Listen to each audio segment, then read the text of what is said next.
Welcome to another edition of Daily Airline News. I'm Jeffrey Thomas, and this episode is the MD-11, the troubled trijet.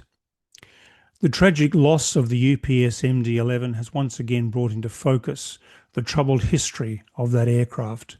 Now, my co-host Richard Godfrey and I will be doing a special in-depth episode on the UPS tragedy, probably on the weekend. But I'd like to give you a little background ahead of that on the history of the MD-11. Few airliners divide opinion quite like the McDonnell Douglas MD-11, now the Boeing MD-11. When it entered service in 1990, the MD-11 represented the final evolution of the wide-body trijet, a sleek, powerful descendant of the DC-10 that promised to usher McDonnell Douglas into a new era of efficiency. Its long, lean fuselage, graceful winglets, advanced glass cockpit gave it a modern look that stood apart from its predecessor. McDonnell Douglas had looked at a variety of improvements to the DC-10 since the 1970s, but management indecision thwarted those efforts. However, by the late 1980s, a design was settled on, and the company had orders and options for about 92 aircraft. On paper, it was everything the world's airlines were asking for: greater range, lower fuel burn, and a two-crew flight deck that did away with the traditional flight engineer. Beneath the polished exterior, however, lay problems. The MD-11's designers stretched the DC-10's frame by over 5 metres. And critically, they reshaped and reduced the tailplane to save weight and added aerodynamic winglets to reduce drag. New avionics and automated systems promised a leap in efficiency and an ease of operation. It was also offered with more powerful engines from General Electric, Pratt & Whitney and Rolls-Royce, giving airlines virtually every option. However, McDonnell Douglas thought these tweaks would be enough and did not build an all-new wing, which was really needed. McDonnell Douglas marketed the MD-11 as a true long-haul contender, capable of connecting cities like Atlanta and Dallas-Fort Worth with Tokyo non-stop, and also Singapore with Paris, with a full payload. American, Delta, Singapore Airlines were all sold, and orders really ticked up and peaked at over 300 orders and options. However, the reality was far, far different, and the aircraft fell well short of those promises. Early customers quickly found that the range and fuel consumption figures were overly optimistic and out by 7%. The MD-11 could not fly as far as advertised. Pilots were also reporting that its handling characteristics, particularly on approach, were unforgiving. The long fuselage and smaller tailplane gave it an unusual pitch sensitivity, making smooth landings difficult.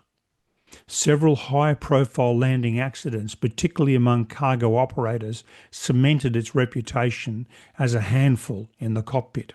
Electronics also gave trouble, and it quickly became known as the Prince of Darkness. Compounding its troubles, the MD-11 arrived at precisely the wrong time.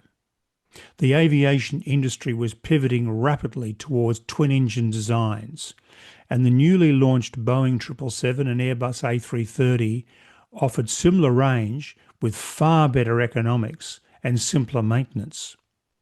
Orders for the MD-11 slowed to a trickle, and by the time Boeing absorbed McDonnell Douglas in 1997, the type's future was already sealed.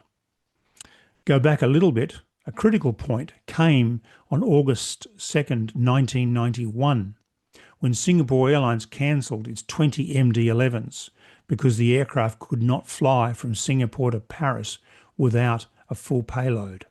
McDonnell Douglas did not sell another pure passenger MD-11 after that cancellation. They sold a convertible freighter to Martinair, and they sold pure freighters to Lufthansa, but when it came to passengers, that was the end of it. And it's an interesting story. McDonnell's Douglas executives, very senior ones, went to Singapore to sell Singapore Airlines on a package of modifications they were going to make. It is alleged, and the story goes, that those modifications were sketched on a piece of paper. The next day, Singapore Airlines cancelled the order, and that was it. Singapore Airlines at the time, and still in many circles, is a litmus test for aircraft.